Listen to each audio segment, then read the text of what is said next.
Have you ever been in a situation where you have been falsely accused of doing something and you know you did not do it, you're innocent of it, and people try to accuse you, malign you, and try to bring you down? Many times we find that ourselves in those situations. Have you ever been accused wrongly? You know people charge you so that you're guilty of this particular thing. People try to malign you or try to spread false rumors against you, something that you have not done, something you don't know anything about. Well, this is the situation. This is the psalm for that. So if you're going through a situation like that, where you have been falsely wronged, falsely accused, and people try to destroy you in the court of public opinion, and the facts are not there, this is what this psalm is all about.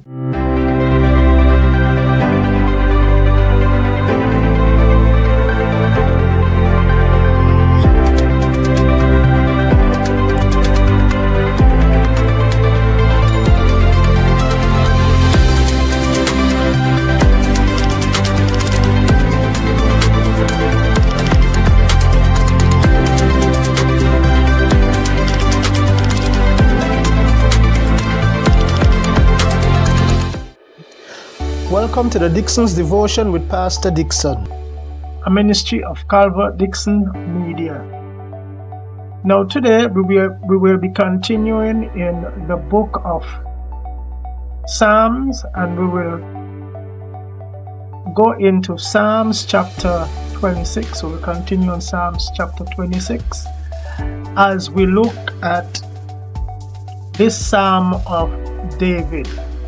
Yes, but before we go into the psalm, remember, if you like the content on this YouTube channel, please remember to like, share, subscribe, tell a friend, and also leave a comment. Now with that said, let us get into the word.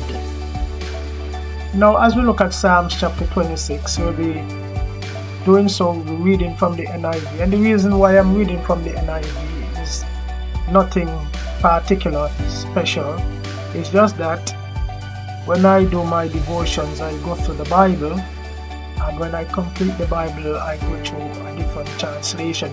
Now with that said, Psalms chapter 26, well, it is conclusive that this psalm was written by David, King David, and there's not much debate about that King David wrote this psalm.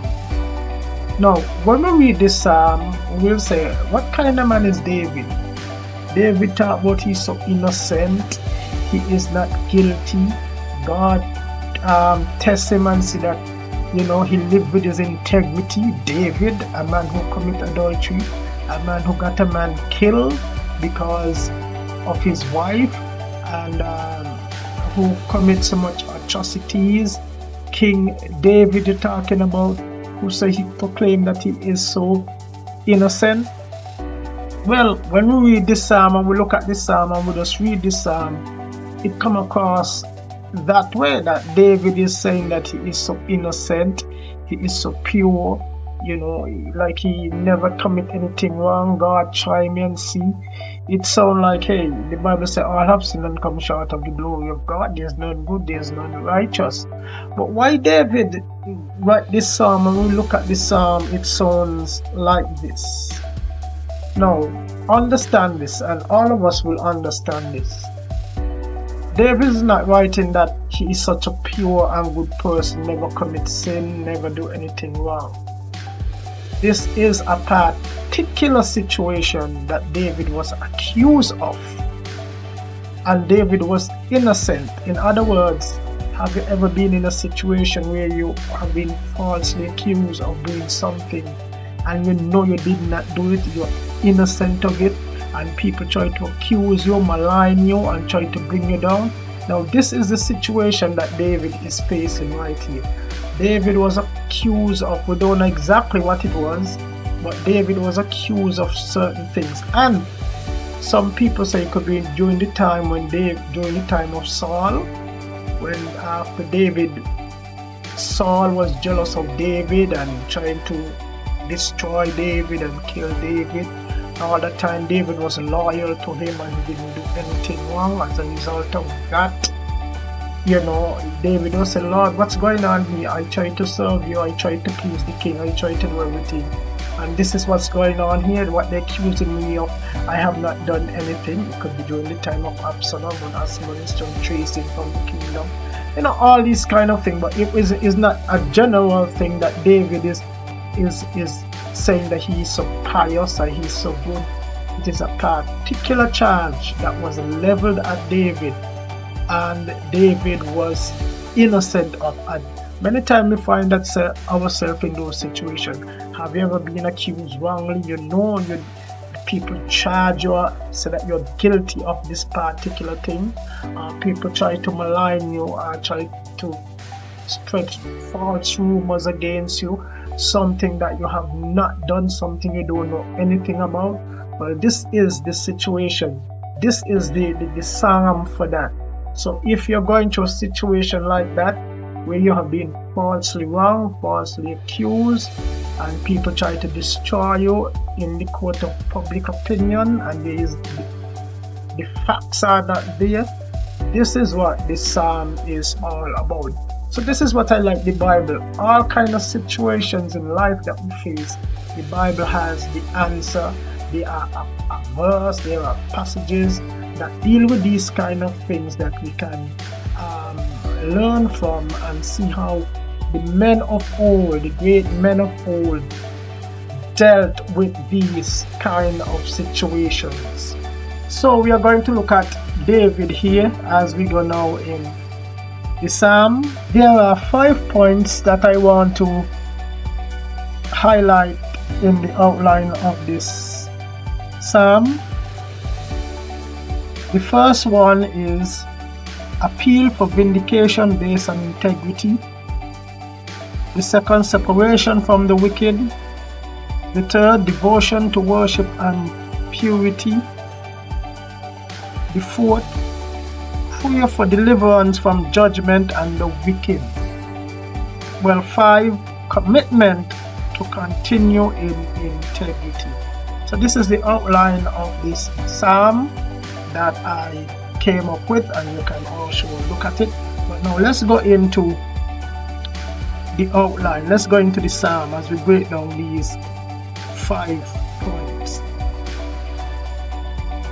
Now, as I said, as we look at this psalm, prayer for vindication based on integrity and separation from evildoers, coupled with devotion to God's worship. So we see this is basically what this psalm is all about. So point 1, appeal for vindication based on integrity. So when we look at verse 1, David is saying that he appealed to his integrity. David is appealing to his integrity and his innocence. So David confidence in his integrity. When you did not do something that you are accused of, and you are innocent, you have confidence in your innocence. Look at what David said. As we look at the psalm, it said, "Vindicate me, O Lord, for I have walked in my integrity, and I have trust in the Lord without wavering." So that's the first verse. And here, as we see, vindicate me or judge me, O Lord. As some other version said, for I have walked in my integrity. So we see here David is saying, vindicate me, judge me, to see. And he didn't ask man to judge him, he asked God, because God knows that he is innocent of what he was accused of. So we see right here, David confidence in his integrity. This is so, and then you can also see this in also Job chapter 23:10. When he has tried me, I shall come forth as gold. David said, when God tried me, God knows my heart, God knows what I did, When you try me, I shall come forth at you. This is the mark of an innocent man, a man who is not guilty of any kind of accusation. Proverbs 10:9. He that walketh uprightly walketh what? Surely. The person who walks upright, the person who is innocent of what he has been accused of, walk upright. And not only that, he walked surely. And this is the mark of an innocent person. So we see David said, judge me. And then we're going to see, trust in the Lord without wavering. David is trusting in God without wavering. Trusting God without wavering. He was unwavered. If you look at the second part of the word, and I have trusted in the Lord without wavering. David trusted the Lord without wavering because he knows he is innocent. Psalms 125:1. They that trust in the Lord shall be as Mount Zion, Mount Zion, strong, secure, and everlasting. So when we trust in the Lord, that kind of confidence, when we are confident in our integrity, then we have invitation for examination. David is inviting now God, but whoever to test me, examine me, oh God, prove me. David is saying in verse 2, I want you to examine me. I want you to prove me. Prove me, oh Lord, and try me. Test my heart and my mind. David saying, hey, I'm not himself studying man, I'm studying God, because God knows he tests and he can prove what I'm doing. So we see right here, Psalms 139, 23, 24. Search me, O God, and know my heart. Jeremiah 17:10. I, the Lord, search the heart. In other words, David is confident that God searched me and see, and I'm innocent of what they're accusing me of. You know God, you know the heart, you know everything. You can examine me and you see I am innocent. This is what David is talking about. This is David right here. The best we can see of David is innocence, confidence. So not only that, we see David's confidence, his invitation for examination, but his motivation for integrity. David had a motivation for integrity, and in this case, God's loving kindness before his eyes. Look at verse 3. Verse 3, for your steadfast love is before my eyes, and I walk in your faithfulness. So we see here, David had a motivation to walk before the Lord in his integrity, with steadfastness, with security, with surety. So David is here speaking that he is innocent because this is his character and his manner. He's not saying that he is perfect, but he seeks to walk in his integrity. And in this case, no, I am not a part of this. They're accusing me wrongly because that is not my manner of life. That is what David is saying right here. So if you look at also that, you can see that in Psalm 63 verse 3, thy loving kindness is better than life. In other words, David is saying, God, your loving kindness, your loving kindness is better than life. That's why I'm motivated to walk in my integrity, because of your loving kindness is better than life. So I want to walk with you. Not only that, Micah chapter 6:8, walk humbly with God in light of his mercy. So when we walk humbly with God in light of his mercy, God is going to secure us, God is going to examine us, and God is going to say, hey, my servant is innocent. So we just look at appeal for vindication from verse 1 to verse 3. Now we're going to look at point number 2, separation from the wicked. Separation from the wicked. David not only walked with his integrity, but David separated his life from walking with the wicked. Blessed is the man that walketh not in the counsel of the ungodly. We know all of that. David did not waste his time walking in the counsel of the ungodly. So separation from wickedness from verse 4 to verse 5. So here under this we're going to see 1, avoidance of the deceitful. Avoidance of the deceitful. We are to avoid deceitful people. Avoid deceitful people who are deceitful and deception. Look at what it said. I do not sit with men of falsehood, nor do I consort with hypocrites. I hate the assembly of evildoers, and I will not sit with the wicked. So you see it right here. I have not sat with vain person. Verse 4. And we can also see passages like this, Psalms chapter 1, as I just mentioned, blessed is the man that walketh not in the counsel of the ungodly. 2 Corinthians chapter 6:17, come out from among them and be ye separate. So you got to separate yourself from the evildoers, those who plot evil, the deceitful ones. Separate yourself. So the next point under that, hatred of the assembly of the evil. David said he hated the assembly. I have hated the congregation of the evildoers. Verse 5. Romans chapter 12:9. Abhor that which is evil, cleave to that which is good. So we see right here, avoidance of the deceitful. Verse 4. Hatred of the assembly of evildoers. David said, what you accuse me of, those people who involved in that, I don't be around them. I don't associate around them. So what people accusing me of, I am innocent. That is not me. And sometimes people try to associate us with people who are involved in certain things, and because they want to say guilty of association, and if we have some kind of connection, we are part of it. So we see this.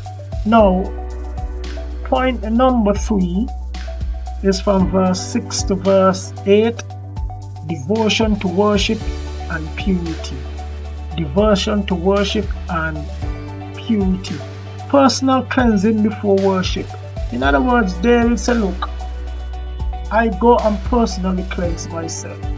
I ask God for forgiveness for what I have done every time. But this what you accuse me of, this is not me. My heart is clean. My heart is pure. There's no ambiguity in it. There's no deceit in it. There's no falsehood in it. God can vindicate that because I stay away from these things and I personally worship God with a clean and pure conscience. So devotion to worship in purity. David is not a hypocrite. If he commits something, he's going to the house of the Lord and worship like nothing wrong. This is what David said. No, I don't do that. When I worship God, I want to worship God with a clean conscience. So let me tell you something. If you see me do something wrong, I'm not going to worship God with a false conscience. This is what David is talking about right here. So personal cleansing before worship. So number 3, devotion to worship and purity. Under that we have 1, personal cleansing before worship. Verse 6, I will wash my hands in innocence. So David says here, I wash my hands in innocence and go around your altar, O Lord. So David said, hey, look, just like in the Old Testament, they had the laver. Before you can go into the holies of holies, the laver was a big basin where the priests had to wash themselves, clean themselves before they could go into the holies of holies and offer sacrifice and worship God. David said, look, hey, I clean my conscience and my heart before I go worship God, and I make sure my heart clean. So I am not going to church and worship God and put up my hands in the air and praise God. No, I am doing all this kind of wickedness. David said, that is not me. I want to worship God with a clean and clear conscience. So we see right here, David appeal personal cleansing before worship, verse 6. And you can see this in Exodus chapter 30, 19, 21. Priest washing before entering the tabernacle, I just mentioned that. James 4:8. Cleanse your hands, you sinners, purify your hearts. You see that? James was a man who used a lot of Old Testament figures. The book of James is known as the Proverbs of the New Testament. He used a lot of Old Testament imagery. And he said, wash your hands, wash your heart before you go in the temple. David said, how could I, a man of God who worship God, who write a lot of the hymns and love to play music and love to worship, a king who bring adoration, a prophet, me going to worship the house of the Lord knowing I'm doing this kind of things? David said, I am innocent, and this is a good thing. You know, the conscience of a man knowing that he's doing all these things. He said, as James said, James 4:8, cleanse your hands, ye sinners, purify your hearts. Now, point 2 on the devotion to worship, verse 7, public worship in God's house. Public worship in God's house. David said, I am up here declaring the works of God and doing this. This is not me. This is not me. You all know when I was in sin, when I was with Bathsheba, 9 months, you all realize how long I was in misery. I stay away from the house of God. I was in, until God convict me about it and everything, how I confess and everything like that. David said, I learned my lesson from that, I learned my lesson from that. This is not me. So look at what David said, declaring God's works. Public worship in God's house. How could you with a clean conscience worship God knowing that you are guilty of something like that and you have not repented and make it right? So David said, I declare God's works and my hearts have to be clean. Look at Psalms 107:22. Declare his works with rejoicing.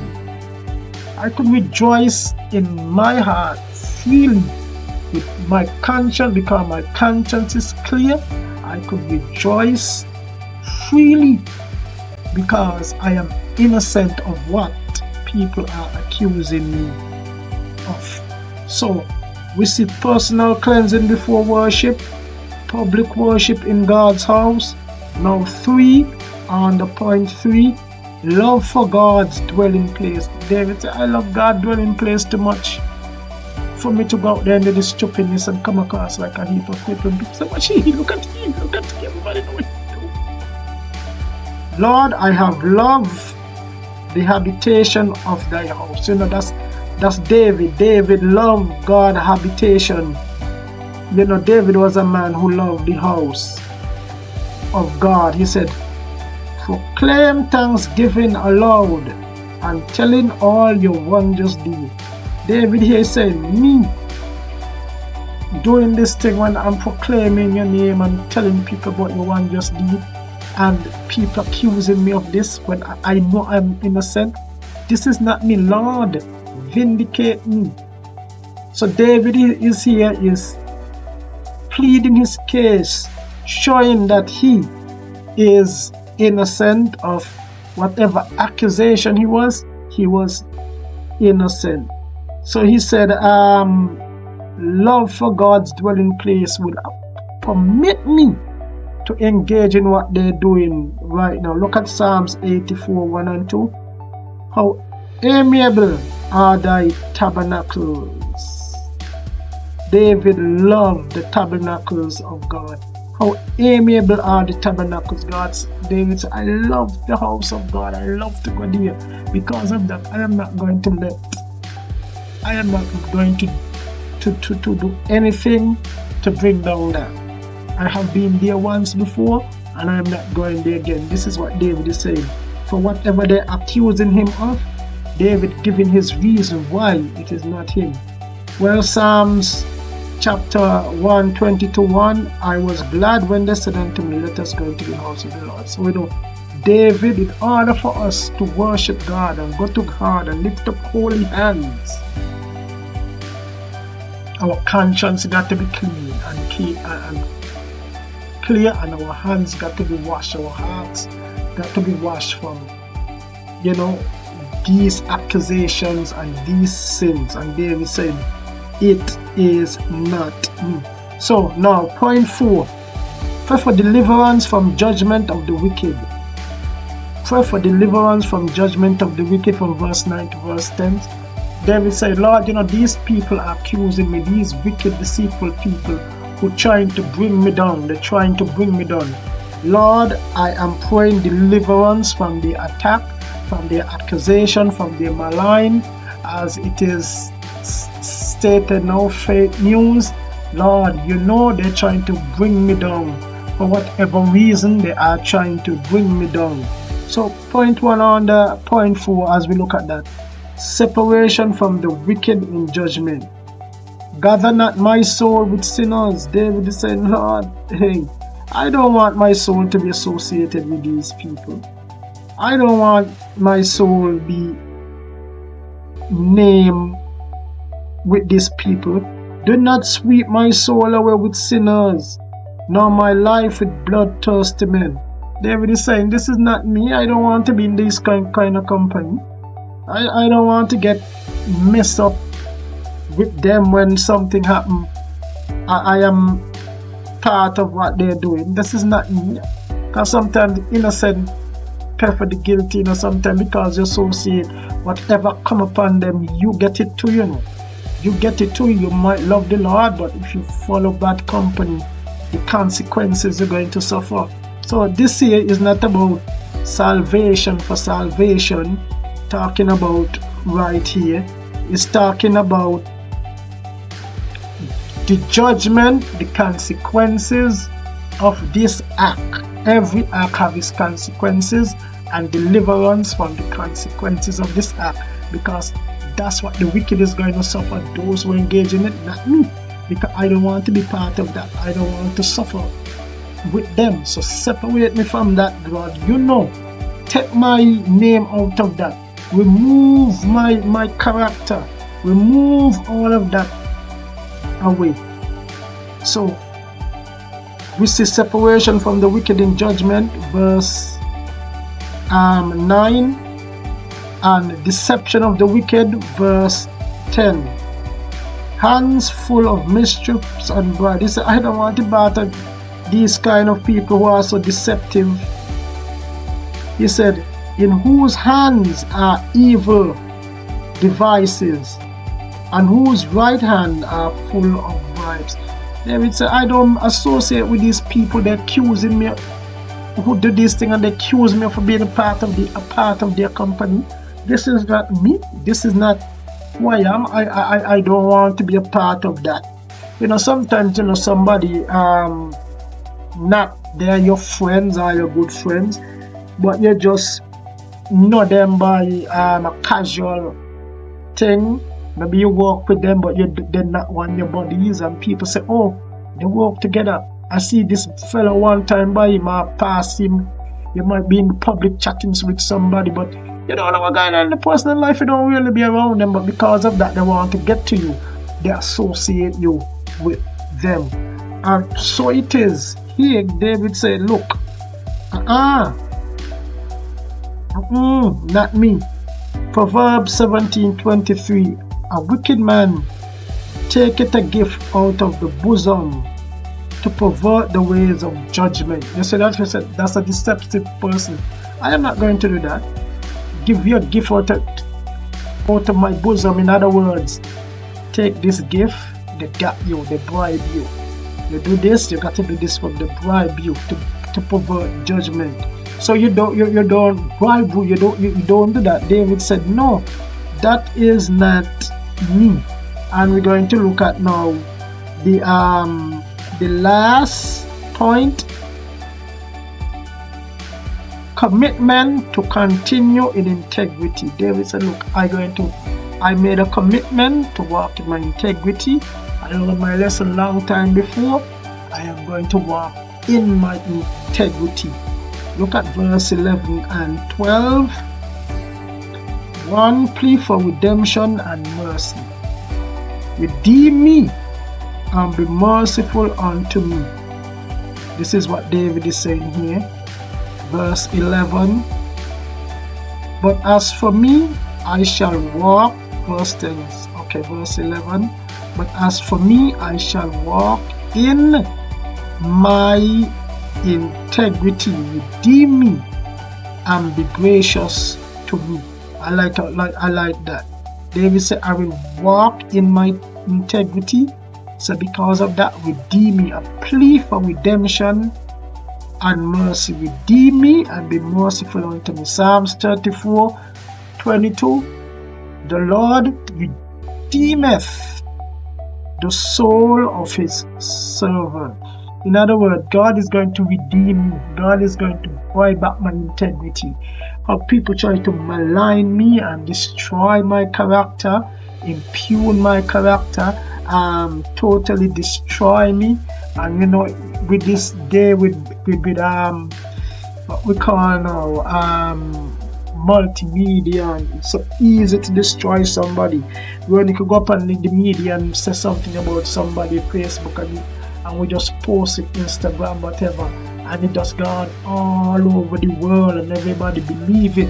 You are judged in the court of public opinion even before you are given a fair trial.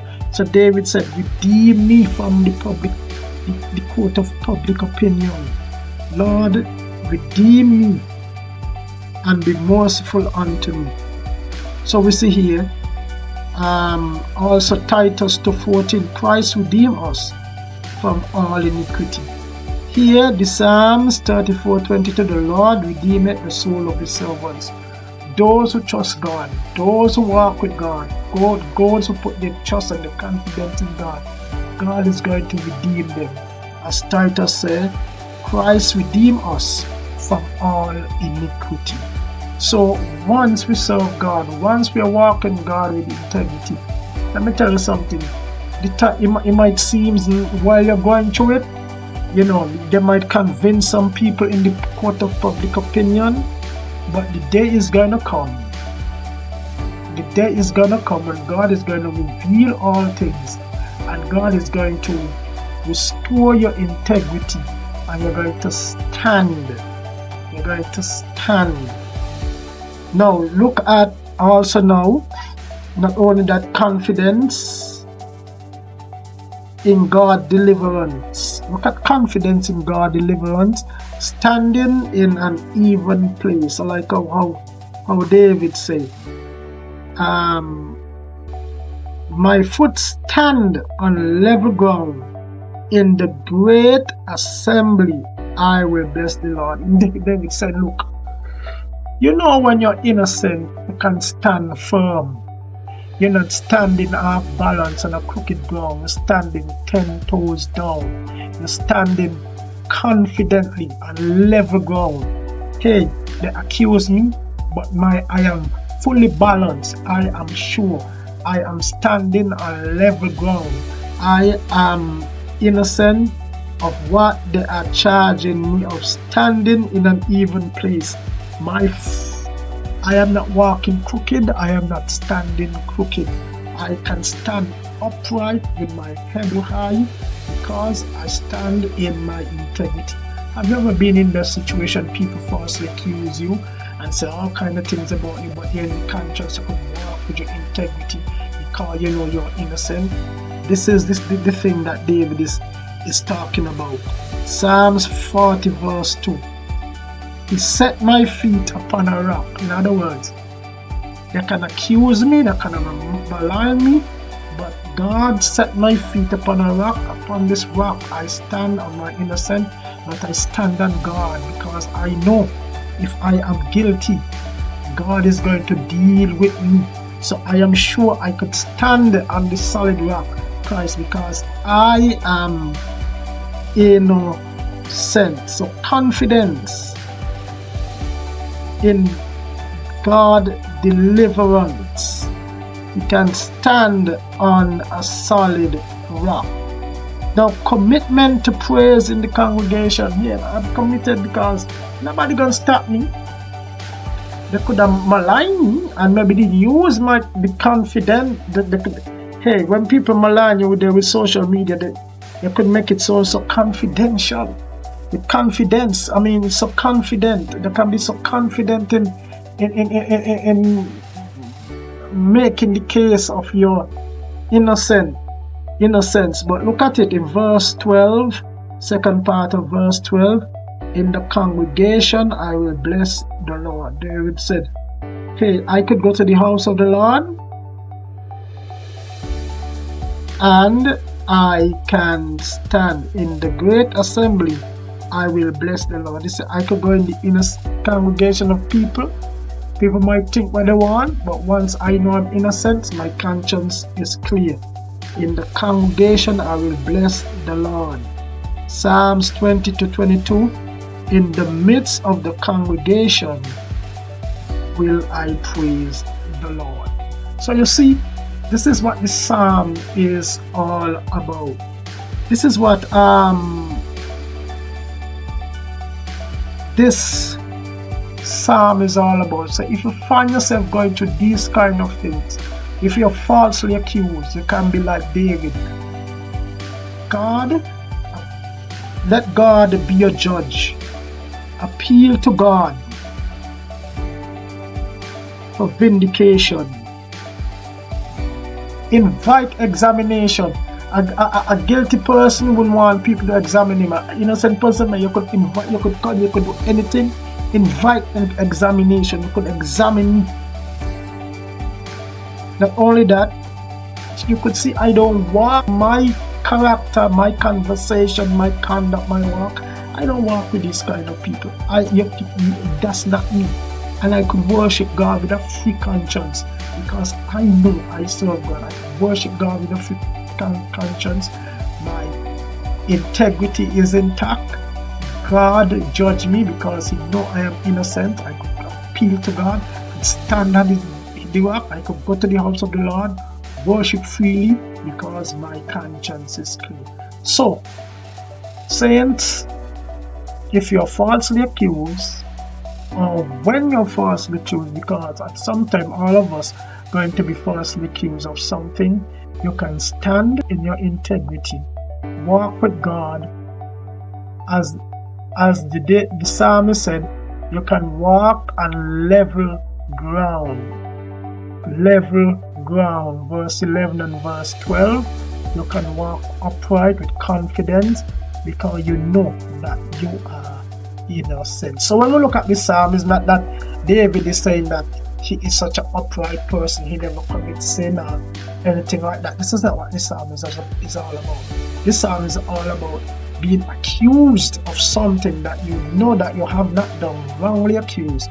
As a result of that, you can walk with your integrity, you can trust God, and David is showing you how you can do that. Who knows, the world might believe the false narrative, but once your conscience is clear with God, you don't care what people say.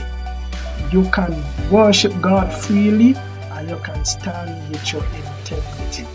With that, saints, I hope that you have a wonderful day. May the Lord's blessings be with you. And remember, before you leave, if you like the content on this channel, please remember to like, share, subscribe, tell a friend, leave a comment. And if you would like to donate, the information given in the description below or on the screen. Now, have a wonderful week. May the Lord's blessings be with you.